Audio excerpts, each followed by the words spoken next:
Day 2. I'm still with him. We're in Shaoxing right now. I had cramps in my legs. I could not continue. I was in so much pain that I couldn't hardly pedal. My pace slowed considerably. I took that first leg 126 kilometers without any weight on the trike, just a bare bones trike. So now what we're gonna do, because there's 30 miles left to Hangzhou, is I'm gonna put all the weight on the trike, and for the first time, full loaded trailer, full loaded everything, gonna ride to Hangzhou. I'm a little worried because I've never ridden with all that weight, and now that I've ridden 126 kilometers, I know I kind of got a feel for the trike, and I'm interested to see how she'll do with all that weight. Plus, if I hit the brakes, I'll have all that momentum going behind me, and like a train can't stop quick, you know, you hit the brakes on a train and it'll still go forward. I'm interested, I'm gonna have to be very aware so that I don't have to hit the brakes really hard, because I don't think that thing will stop very quickly.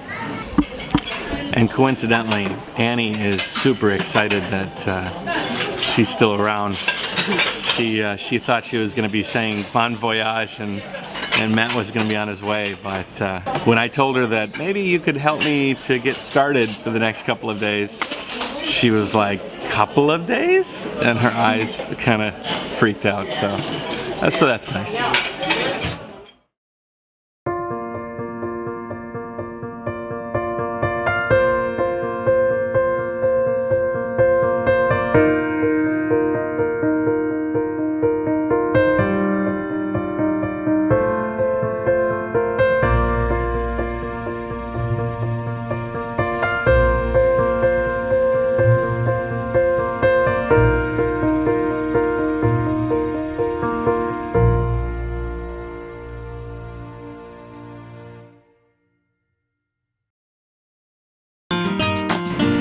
Yesterday I went out with nothing on the trike. Today I'm gonna go out with a full load and trailer.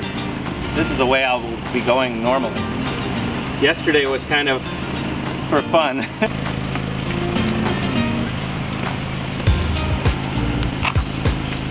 Same on the other side.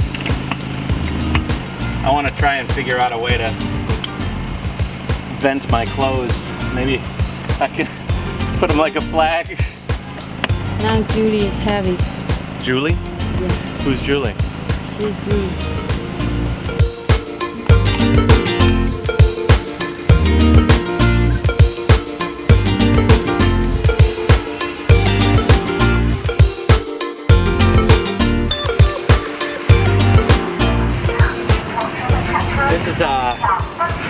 This is a little bit slower.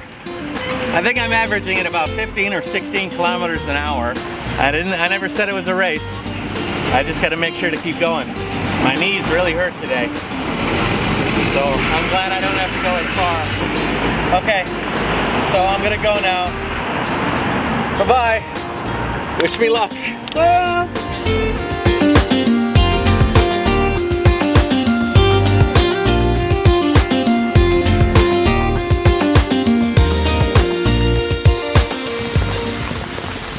Well, that's an indication of how today is going. It's a little bit different than yesterday. I am taking it much slower because this front cover is pouring rain onto my legs, which is fine. It's warm rain and it's not so bad, but I can't go too fast or it just hits me right in the face. I decided to take my pace down quite a bit. I'm almost to Hangzhou, and that is my destination for today. But yeah, it's a mess. The trailer is totally wet. This has been a test of water security. So when I get back to the hotel, I will try to pull everything apart and see how bad it is. Anyways, either way, JaYoe, I'm gonna have to put up with rain along this way. So. It's not a bad rain. I'll take it.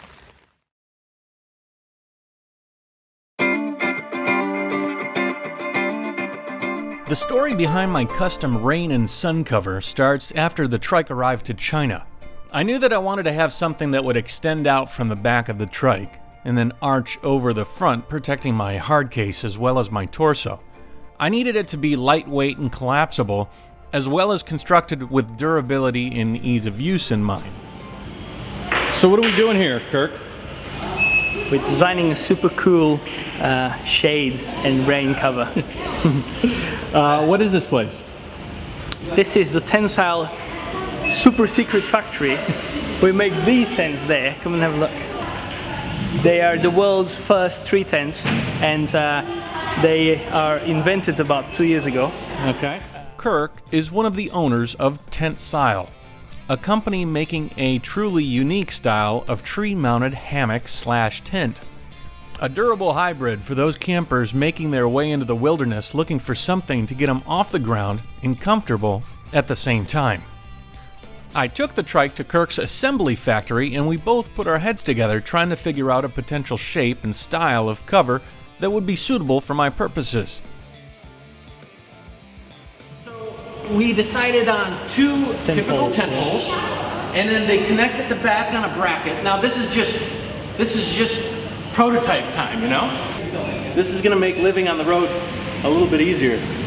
Now I've got to actually make this prototype a reality, so let's go, Kirk. Let's rock this one out. Subsequently, I went home and framed out the structure that would hold the canopy in place. A framework that would be welded to the rear luggage rack, incorporating arm extensions from the lift assist uprights. I came across a small Chinese welding shop and had them weld my frame into place according to my specifications. It came out surprisingly nice, even though his process wasn't exactly as clean as I would have liked.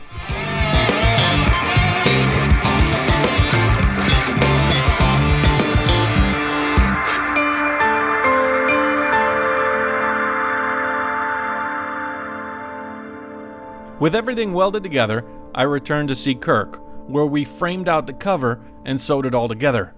The canopy is made with lightweight water-resistant tent material, and all the seams are taped with sealant to prevent leakage. The first iteration of the cover came to a point in the front and had a mesh window that I could see through, but would also prevent rain from getting at my knees, or at least that was our assumption. Mother Nature had provided me with the appropriate test ride scenario that day, and thank God she did, because it proved to be a fatal design flaw. Okay, so it is a downpour outside.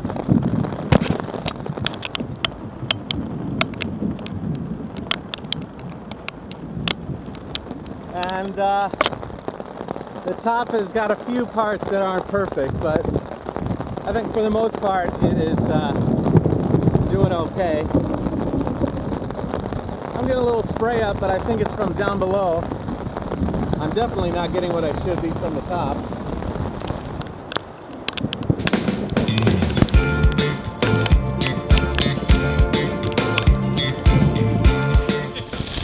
It's raining hard, and even the people riding the bicycles are not riding out with me. But if I ride fast enough, then the cover ends up ballooning out and I get a really nice protection, but I have to go pretty fast. One big problem right now is visibility. When it's raining like this, I can't see forward.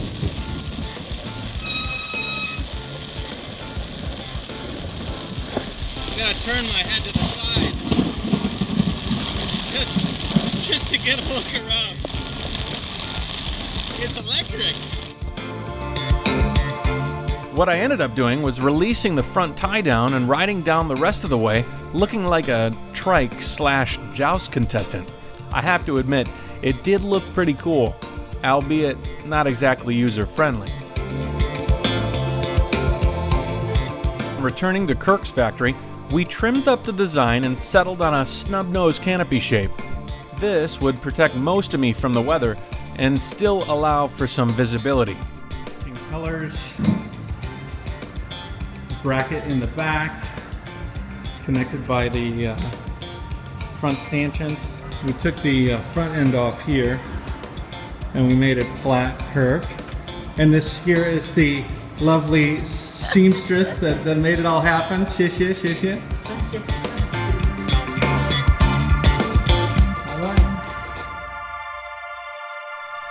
What I ended up with was a one-of-a-kind trike cover for a one-of-a-kind adventure. And within the first couple of days of my trip, it was proving itself worthy. Thanks, Tensile.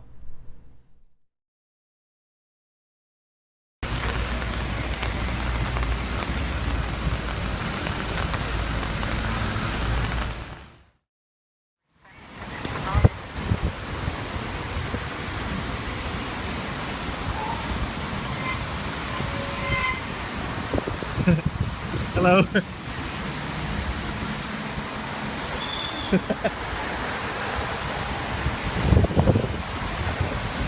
That poor turtle is not going to find a good end. Not at all.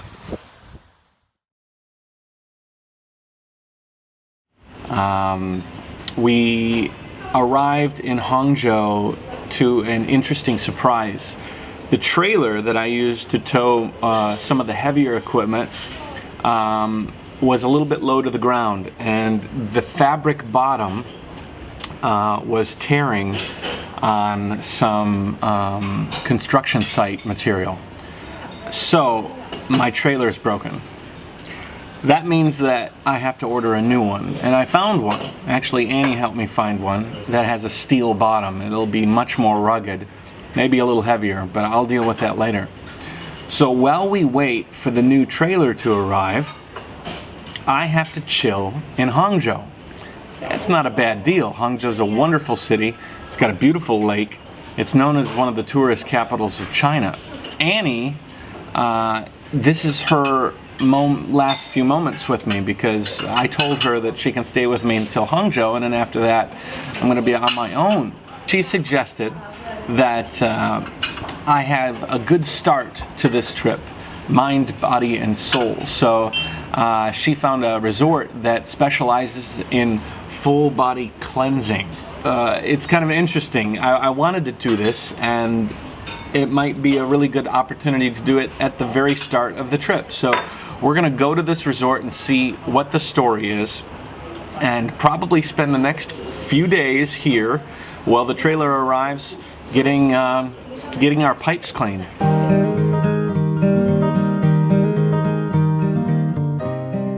Annie and I left the Wyndham Hotel and crossed Hangzhou to arrive at the resort called Roots. Like an oasis in the middle of the city, you enter an isolated and controlled comfort zone. Everything in the area caters to the idea of keeping you in a state of relaxation and tries to distract you from the day-to-day worries that most of us are plagued by. From the lush vegetation to the assortment of meandering wildlife, it's the perfect setting to get your mind and body in the right place. What's your name? Michelle? Okay. Thru. Are you from Hangzhou? Yes. Okay. So what is the service here? We do the colon treatment, and it's the most popular treatment here. Okay. Have 7 days and 6 night treatment, which Okay. is the whole package. It is include like a spa treatment, Okay. and we have colon treatment, cleansing treatment, and during these 7 days we didn't eat any another fruit, only offer 8 cups of the juice. Juice. Yes. So a juice fast. Yes. It didn't take long for us to commit to one of their cleansing packages, and so while Annie went over some of the details with the resort, I returned to the Wyndham to get my trike. On the ride back to the Wyndham, I was reminded how beautiful Hangzhou really was. It holds a special mix of rolling green countryside, lakeside living, and even has a cool metro feel. It's no wonder that Hangzhou is one of the most popular travel destinations for local Chinese in the country. I arrived at Wyndham, gathered my things, and got to checkout, where the hotel manager, Julie, stopped by to say hello. Hey, how's it going? Very good, very good. You know, Julia was an interesting surprise on my trip. This is the second day that I started, and she recognized me from... How did you recognize me? How did you know that I was here at your hotel? It's a funny story. I have been following you on WeChat, and to be honest, I don't know how you ended up there, and neither did you. I don't even know. Yeah. So then I just followed your WeChat and thought you were going on a bike ride, and all of a sudden my staff told me a nice guy with funny bikes checked in, and I thought this could only be you. Yeah. So what did you do? You showed them your phone. This funny bike? And they were like, yeah, that funny bike. Anyways, I wonder how many serendipitous moments I'll have like this as I travel around the world. I'm sure I'll meet a lot of friends though. So Yeah, it was very nice to meet you. it was very nice to meet you, and if you're in Hangzhou, you got to go to the Wyndham because it is beautiful. I've never been in such a huge room. I'm basically riding this automobile, half automobile, and I could actually put it in my room. It was amazing, and the service was great, Thank you. and everybody was great. So I'm on my way to the other side of Westlake to start a second journey where I'm going to get my colon cleansed, which is going to be a whole different experience. Good luck with that.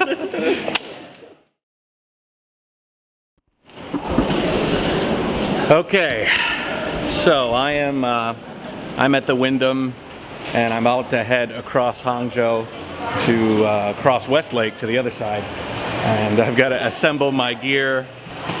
It's quite an affair to reassemble and assemble this thing every time you need to get somewhere, but I'm sure I'll get better at it. I left my wallet in Annie's car, and that sent a little shock through my system until I found out she had it. But I'll tell you what, if I have to go through this every time, like forgetting stuff, I'm gonna have a nervous breakdown. So hopefully I can get on the ball.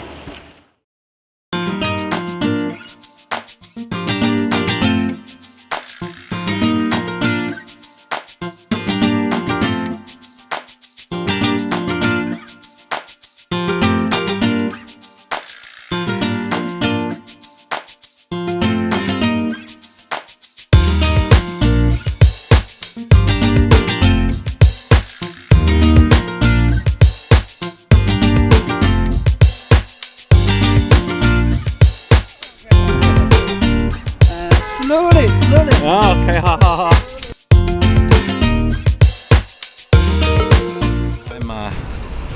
I'm kind of interested because this is a detox, so it's going to get rid of a lot of weight, maybe get rid of some muscle, and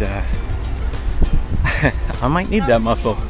So a rest for a week, right after I've been doing 100 miles, I'm like in the zone. I'll be out of the zone. Like, hey man, how's it going? I'll be out of the zone. So I was asked, what does it look like riding this? What is the perspective? Well, I'll put this right in front of my face.